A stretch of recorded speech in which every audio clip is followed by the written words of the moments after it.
What's up, guys? Welcome back to my channel. If you are new here, my name is T. This is my king. His name is Chris. We do call him king around here though. Thank you guys so much for stopping in. Today we are doing a questions and answers video since we are quarantining. Well, we're not quarantining, we're social distancing. But since we have to stay in the house, we figure why not shoot some content for y'all. So that's what we're doing today. I asked you guys on Instagram if you wanted to see a Q&A. You said yes. And you sent in some questions. So I chose 10 questions from Instagram. And we're gonna be going over those because I don't want this video to be too long. And yeah, so let's go ahead and jump in. All right, so the first question is, how old are you all? We are 32, going on 33. We'll be 33 this year. 33. What did you do to grow closer to God as a couple? We talked a lot about what our dreams and aspirations were.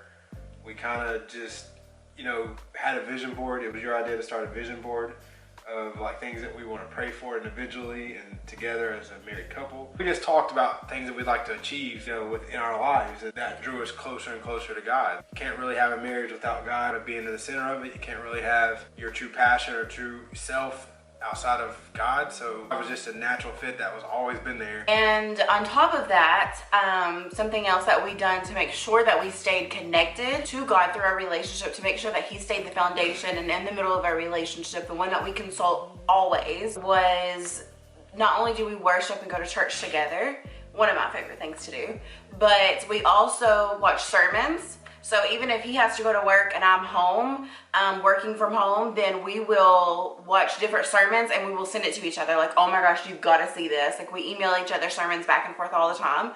Something else that we really love to do is we do the Bible app. We do sermons, or not sermons, devotionals. Yep. We do devotionals together all the time. Once you've downloaded the YouVersion free Bible app, you'll go in, click plans at the bottom, and then do find plans at the top. Scroll through and find the devotional that you want to complete. Click on it, and then you have the option of starting it, sampling it, or save it for later. Once you start it, it'll ask if you want to do it by yourself or with friends. A lot.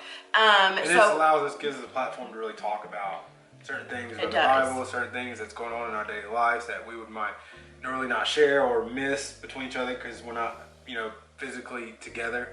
So you are an elbow.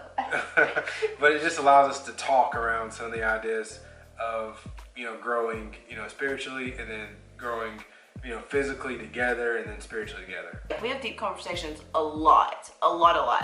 But it just kind of gives you questions that you wouldn't normally ask somebody. It's coming from a different perspective, based off of individuals, I might look at things differently from my past experience. You might look at things from her past experience, but this kind of brings it another level from a spiritual and a godly perspective. What's your favorite top 3 things about each other? Well, right off the bat, for me, for you, is just your sense of humor. Playful, energetic self. Like, you keep, the party going and you keep us laughing and, always and stuff. So I always admire that I have that in my life. That it just keeps, some of the serious things or serious conversations or serious situations, like you're always there to crack a joke, and even though it's not good sometimes, you're always just there just to make people laugh and make me laugh and feel at ease. Your faith probably is a big one, because with our journey and with everything, like, you need that corner person, the corner man that we kind of hear about in boxing and kind of pastor and some of the pools talked about it in their relationship, where you always have to have that safe place and that person that's always encouraging you, always pushing you to the next level. And that's what you do to me, not only when I don't feel like it myself, like you always instill some of the values that that you see in me that allow me to keep going. So I would say your faith and your ability to have a great attitude, in every situation. Sometimes you're bringing me back to the word, and just remember, like, what we read, what we believe, kind of know what we're doing. So I would say that is probably very important to our relationship, and then my development as a husband. Of course, you're very, very gorgeous and very easy on the eyes to look at, but I would say your hips. Oh my God. It said the top 3, so. Okay, my top 3 is definitely his leadership, his head of household, his leadership, the way he runs our house, the way that everything just works so perfectly, the way that he consults God, the way that he makes decisions. When he includes me, he'll go and pray about something, and then he'll bring it to me, and he'll be like, you know, this is what I think that we should do. What's your opinion on it? Or what do you think about this? And blah, blah, blah. Because I feel like that's huge in a leadership role and a household role, is that you don't necessarily have to consult your spouse, but because of the position that you're in, you want to. And because of the position that your spouse is in, with the relationship with God, you want to. So definitely your leadership, your head of household, and I mean the whole reason why I call you king. So that I'm obsessed with your beard. You want a beard? Yeah. What if I shaved it? Sexy. It'll grow back. What if I never wanted to keep it? Like I'm just done. Like with it. Keep pretending. I don't know. I don't know. But I love your beard. Love your beard. Pretty obsessed with it. And then like every physical feature that you have, you so fine. Your work ethic is crazy, and I admire it. I really do. I wouldn't say that's the top 3. That's just 3, because there's no way that I could actually just pick out the top 3. Yeah, I think, you know, the list went through like 1,000 things. It's all the 1,000 things that make you a great person. The next question, do you all want kids? Hold yeah. on. First of all, I already did a video on this. Yeah. So I'm going to put a card up here and also put it in the description box below. If you've not seen that video about the miscarriage that we had, that also addresses if we want children in the future. You know, we keep God in the center of everything. And so that's what God has for us in the future. We will take it. And if not, our focus will be attention on Him. Bingo. Ditto. How did y'all meet?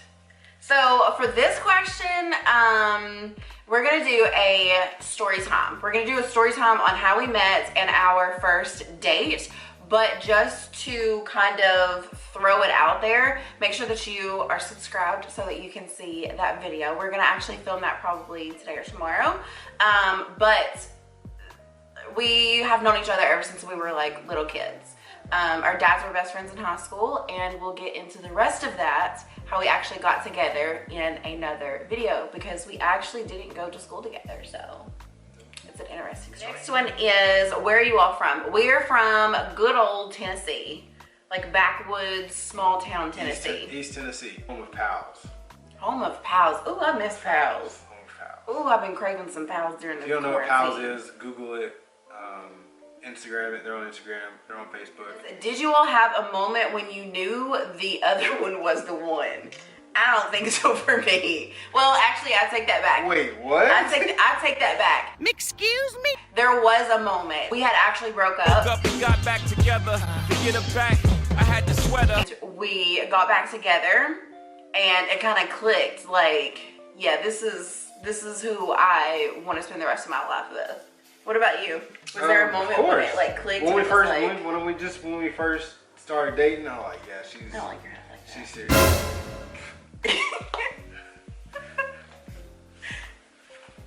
Oh, put it back on. No. Oh, I'm sorry, honey. I'm sorry. You can put it back on. I'm sorry. I mean, there was a moment, of course, when we first started dating. You know, I knew she was special. I really didn't know what I was looking at, or you know, picturing our lives like it is today, because I wasn't thinking in that manner. But I think it was definitely a feeling that I had early on, and it's just intensified, you know, as we are now. If y'all could live anywhere in the U.S., where would you live? Somewhere where it's warm all year round. Boom. Last question, how you quarantining? I kind of was talking about this in our church men's, you know, group me, and I seen a bunch of memes, I read a couple articles about, you know, during this time, don't miss the moment in making yourself better.